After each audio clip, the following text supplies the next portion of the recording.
इस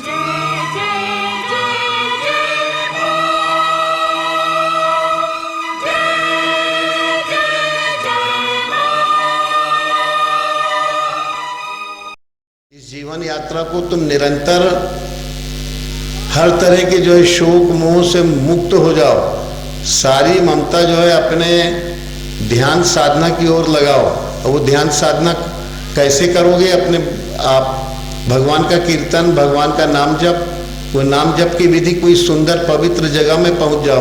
पवित्रता वही है नहीं तो ये नाम जो है सबसे पवित्र है। ओम कहते हैं कि वेद्यम पवित्र ओमकार ऋक्साम यजुरेवच, जो कुछ भी जानने योग्य होता है वो वेद होता है। उस वेदों में ओमकार ही वो पवित्र नाम है। वेद्यम पवित्र ओमकार, ओम को पवित्र जानो, परम पवित्र जानो।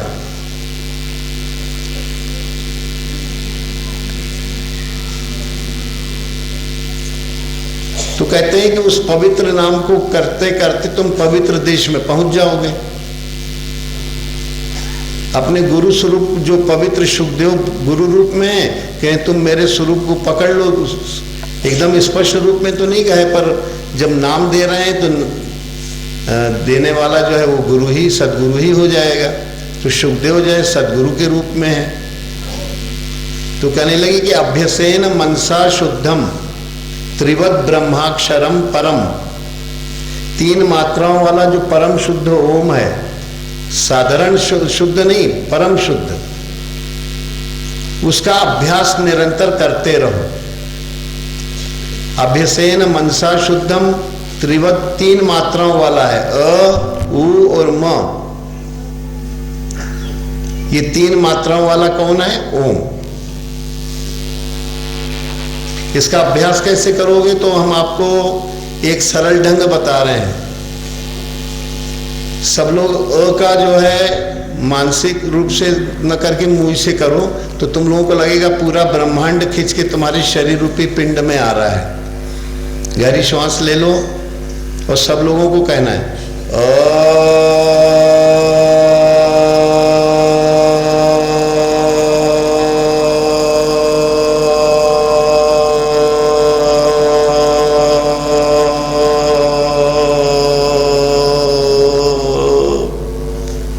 तुम लोग अनुभव कर रहे हो कि बाहर से आंख बंद करके करने पर ऐसा लगता है पूरा ब्रह्मांड खींच के तुम्हारे शरीर रूपी पिंड में आ रहा है। अब इसके बाद दूसरी मात्रा ऊ है, तो जब इसको करोगे तो ये पूरा पिंड खींच के मेरुदंड में आ जाएगा। मेरुदंड माने बड़ेरा कहते हो ना, क्या कहते हैं यहाँ? बड़ेरा, हाँ ये बड़ेरा कहते हैं, मेरुदंड बड़ेरा, जो गुदा मार्ग के नीचे से लेके और बिल्कुल ऊपर तक चला गया है। उसकी ऊर्जा यहां से निकलती है ब्रह्मरंध्र से। अब आपको ऊ कहेंगे, एक बार और अ कह दो तो और स्पष्ट, जिसने अभी स्पष्टता न पाई होगी तो पूरा जगत का जाल मिटने लगता है। और अ कहते ही पूरा ब्रह्मांड खिंच के तुम्हारे शरीर रूपी पिंड में आने लगता है। ये 2 बार और करवाएंगे। श्वास ले लो गहरी।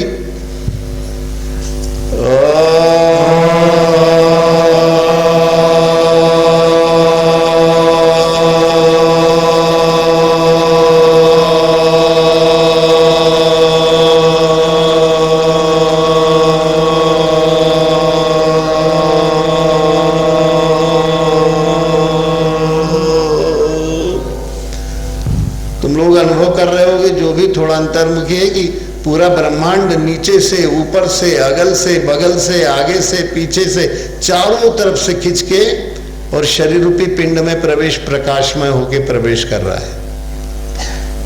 एक बार और कह लो तो तुम लोगों का अभ्यास हो जाएगा। वैसे ओम ही कहना पर्याप्त है, पर उसको उन्होंने अलग अलग रूप से, क्योंकि चित्त का समाधान करना है, कहीं भटक न जाओ कि ब्रह्मांड है कहीं, तो ब्रह्मांड पूरा खींच के तुम्हारे पिंड में आ जाएगा।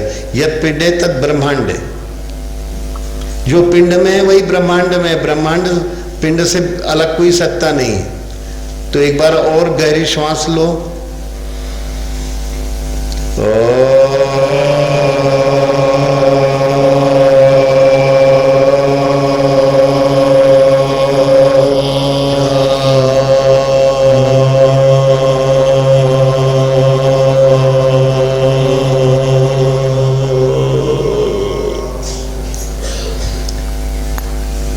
3 बार तुम लोगों ने कहा, अब ऊ कहोगे तो पूरे शरीर में जो ब्रह्मांड की ऊर्जा है वो मेरुदंड बड़ेरे तरफ चलने लगेगी।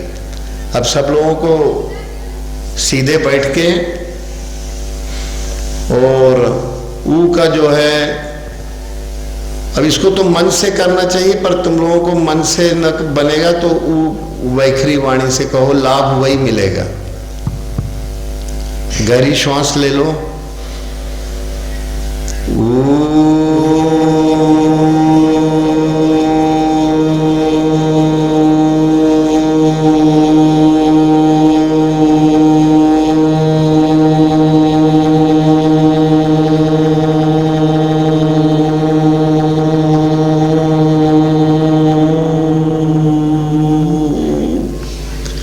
तुम लोग देख रहे हो कि पूरा बड़ेरा जो है ऐसे खिंचाव नीचे से ऊपर तक ले रहा है।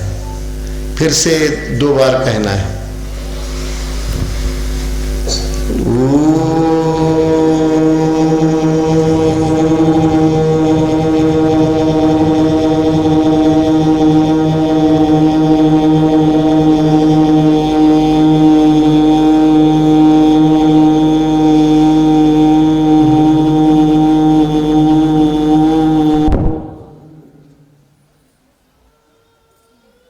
सबका अब शरीर का भाव खिंच के शरीर लग रहा होगा अब लोगों को कि है ही नहीं, गायब।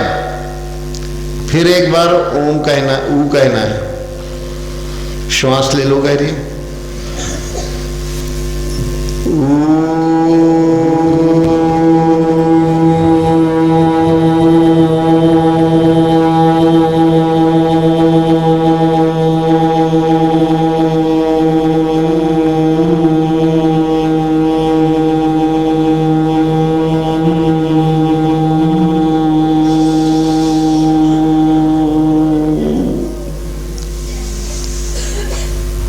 तो तुम्हारा पूरा पिंड भाव मेरुदंड में समाहित हो गया। अब बचा म, त्रिवद ब्रह्माक्षरम परम, परम शुद्ध। जो ये ब्रह्माक्षर वेदों का सार है। वेद भी जब नहीं बने थे तो भागवत में आता है केवल ओम ही वेद था। आता है कि नहीं उदयनीय जी? पढ़े हो? हाँ, उदयनीय जी पढ़े लिखे हैं। तो अब आपको क्या करना है कि मेरुदंड के म कहेंगे तो मेरुदंड अपने आप नीचे से ऊपर तक गायब होता जाएगा और वो अपने आप यहाँ चढ़ जाएगा। ये हम बता रहे हैं क्योंकि अनुभव है, पर ये आपको भी अनुभव होगा। अब इसमें केवल आपको क्या करना है, गहरी श्वास ले लो और म का उच्चारण करना है।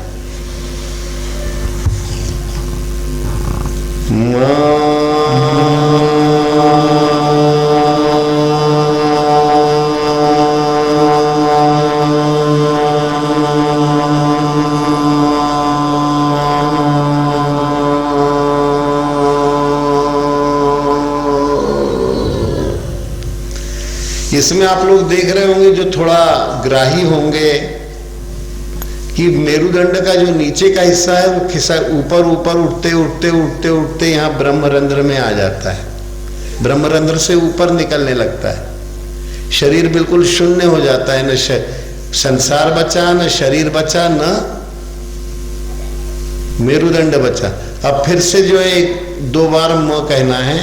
अभी जिन लोगों को कुछ समझ में आया होगा कुछ और समझ में आ जाएगा। गहरी श्वास ले लो।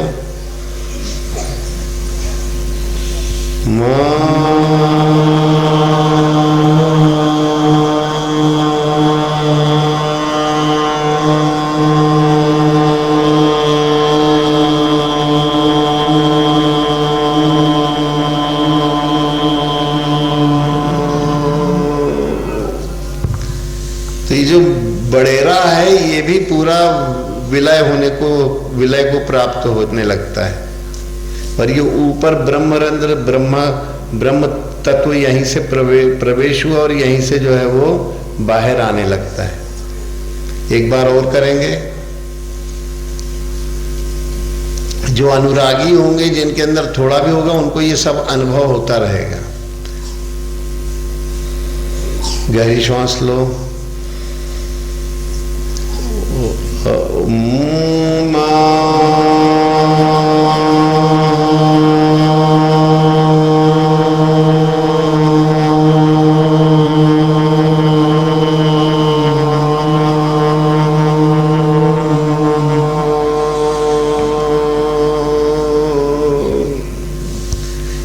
नासिक हो जाता है।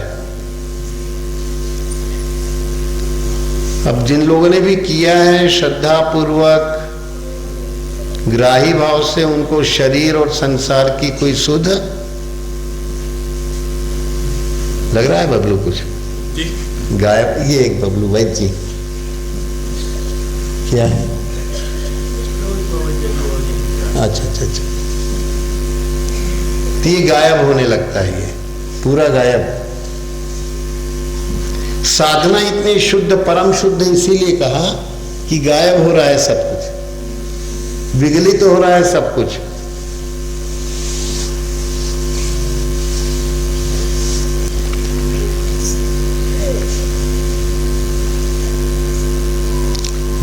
संसार गया, शरीर गया, और तुम्हारा बड़ेरा मेरुदंड भी। इसलिए वो कहते हैं कि इसका अभ्यास करो, अलग अलग करो और फिर जोड़ के करो। अब कि केवल ओम का कहना है, जीभ को नीचे गाड़ दो, नीचे वाले दांत की जड़ में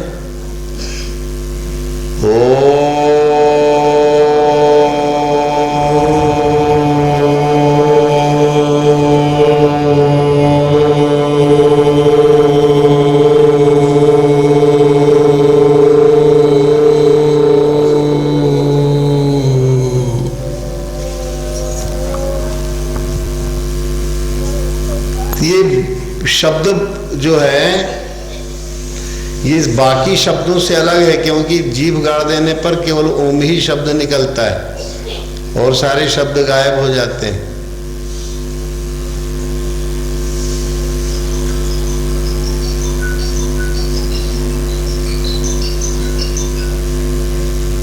फिर कहते हैं कि इससे होगा क्या? मनो यच्छे जित श्वासो ब्रह्म बीजम अविस्मरण। ये दूसरे स्कंद के पहले अध्याय का 17वां श्लोक है। दूसरे स्कंद के पहले अध्याय के 17वां श्लोक है ये। इसके ऊपर कोई व्यास ध्यान नहीं देते, वो असली तत्व यही है पूरी भागवत। और जब ये इसमें लग जाएंगे इस प्रक्रिया में, ओम के अनुष्ठान में, तो उनको पूरी किस्सा कहानी सुनने की फुर्सत कहाँ रहेगी? नहीं रहेगी। तो ये तो जगत में तमाम जगत की कहानियां चलती हैं, तो उन कहानियों को आध्यात्मिक बोध के द्वारा प्रस्तुत किया जाए, परीक्षित और सुखदेव के संवाद के द्वारा। कथा तो केवल इतनी, पूरी भागवत इसी में है। कहते हैं देखो, फालतू अपना दिमाग सब दुनिया से अपने संबंध विच्छेद कर लो, असंग हो जाओ। 15वां 16वां 15 16 और ये 17, फिर 18 19 20।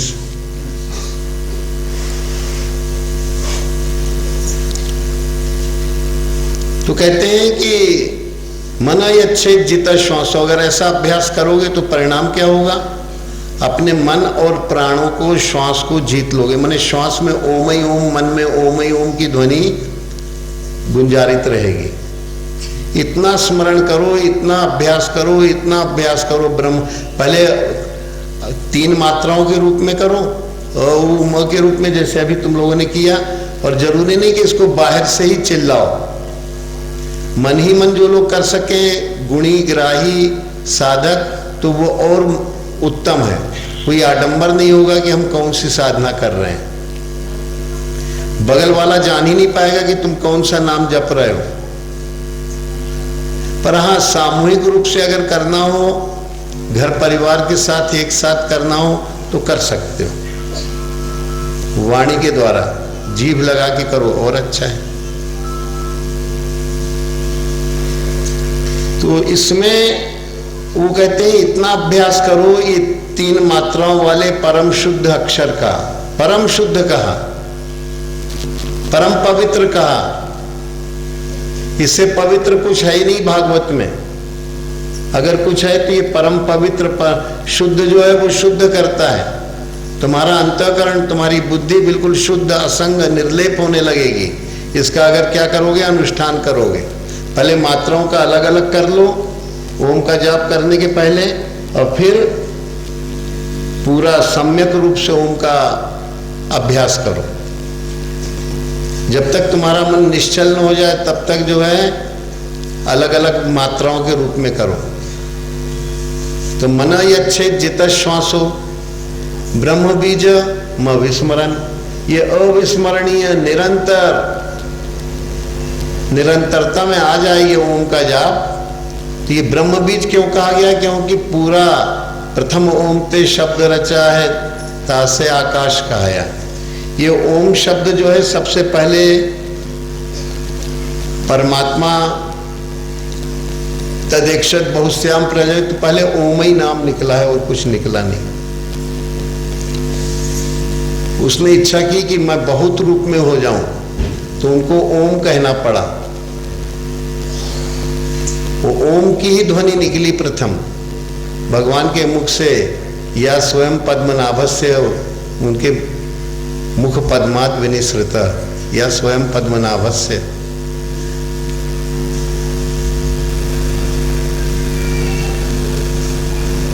तो इसमें कहते हैं कि ब्रह्म का मतलब हमने आपको बताया प्रकृति भी होता है, और प्रकृति का मूल जो है आदि जो है वो ओम है।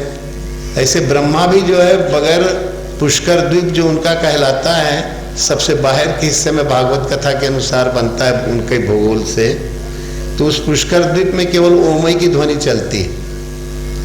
तो ब्रह्मा भी जो है ओम से ही जो है, ओम का नाद नाभि कमल से होगा, नाभि कमल से, तो उससे ब्रह्मा निकले।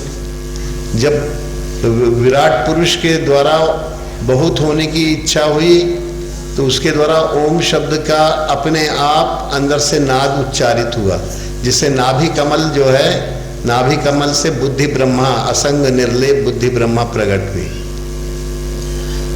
और उसके द्वारा फिर ये बाकी का सृष्टि रचना का विस्तार हुआ।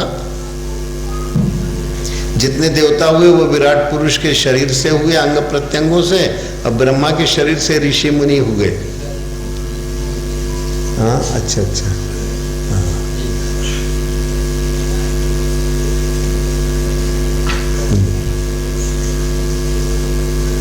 ब्रह्म बीज, ये ब्रह्म बीज वेदों का बीज है, वेदों का कारण है। राम नाम वेद मूल यही समान नहीं। एक हमारे आश्रम में भजन परमहंस महाराज गुनगुनाया करते थे, उसमें आया कि ये नाम जो है ये ब्रह्म वेद मूल है। वेदों का मूल जो है शास्त्रों में कहा जाता है ओम से ही सारे वेद बने। वेदों का मूल क्या है? ओम। ये आत्माराम का शब्द, राम नाम वेद मूल, माने आत्माराम का शब्द कौन सा है? वेद मूल ओम। राम शब्द में आत्मा जोड़ दो तो तुम्हारी समस्या हल हो जाएगी, क्योंकि राम ना तो जो है कहने में आता है जीभ गाड़ देने के बाद, अपनी जीभ को जब नीचे वाले दांत की जड़ में लगाते हो तो ओम ही ओम निकलता है और कुछ नहीं निकलता।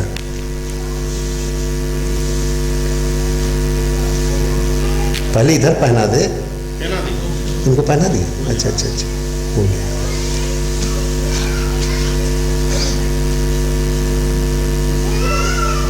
तो आत्माराम का नाम जो है, तो वो कहते हैं कि इतना अभ्यास करो निरंतर 24 घंटे ओम की तुम्हारे अंदर धुनी चलती रहे। अभ्यसेन मनसा शुद्धम त्रिवद ब्रह्माक्षरम परम, 3 मात्राओं वाले परम शुद्ध ओम का अभ्यास करने को गुरु के रूप में शुभदेव अपने शिष्य परीक्षित से, तो तुम लोगों को सबको ये कर्तव्य रूप में करना है, सभी को, क्योंकि और कोई नाम निकलता ही नहीं जीभ को दांत की जड़ में गाड़ देने के बाद। और इतना करो कि मन और प्राणों को जीत लो। मैंने कैसे जय करोगे? उसमें ओम की ही ध्वनि संचारित हो जाए निरंतर, और कोई अलाय बलाय मन में संकल्प ना आवे, क्योंकि अब 7 दिन तुम्हारे पास बचे हैं। इतना सीमित समय में तुमको हम बहुत सरल युक्ति बताते हैं, और वो युक्ति है ये, पूरी भागवत का सार है ये। हाँ, तो कोई प्रसंग चल रहा था ओम नाम की व्याख्या का। तो 9वें अध्याय में कहा वेद्यम पवित्र ओमकार ऋक् साम। तो भागवत का तो ये बिल्कुल मूल है।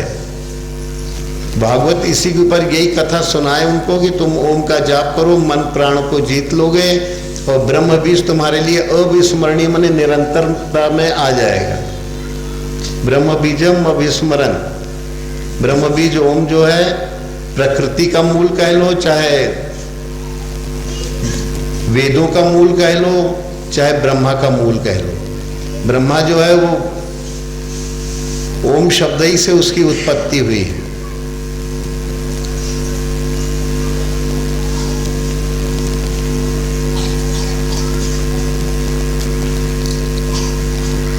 ये 3 जगह बताए आपको। तो फिर भगवान कृष्ण 13वें अध्याय में कहते हैं कि ये 6 अध्याय ज्ञान खंड के हैं।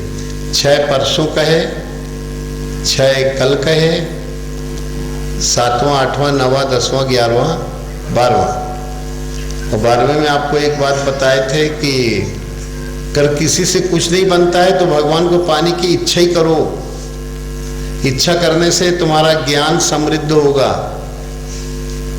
श्रेयो ज्ञानम अभ्यासात ज्ञानात ध्यानम विशिष्यते ध्यानात कर्म फलत्यागम त्यागात शांति निरंतरम।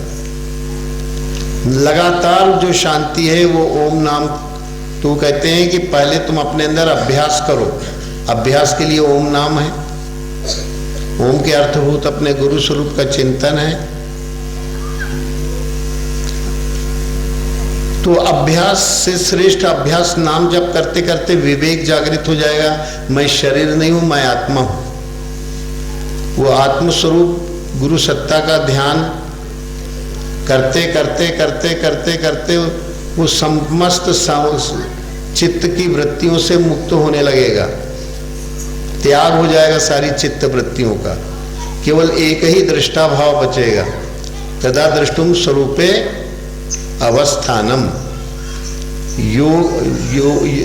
योग दर्शन में 4 शुरू के जो सूत्र हैं तो वो पूरे के पूरे योग दर्शन को खोल देते हैं। अथ योगानुशासनम। योग का अनुशासन क्या लोगे? योग जिनके अंदर जागृत हो चुका है, जो योग स्वरूप हो गए, ऐसे योगी पुरुष के अनुशासन में सानिध्य में रहने पर उनके द्वारा वो युक्ति मिलेगी जिससे क्या होगा? योगश चित्त वृत्ति निरोध। योगी पुरुष के सानिध्य से योगी पुरुष के अनुशासन में क्या मिलेगा? योग का अनुशासन। तो चित्त वृत्ति हो जाएगी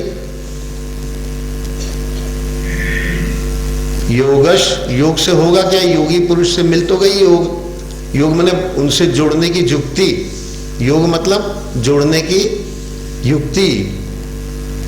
युक्ति मिल जाने से क्या होगा? उसकी सारी चित्त वृत्तियां विदा हो जाएंगी, निरोध हो जाएगा उनका। एकाग्रता के और आगे निरोध।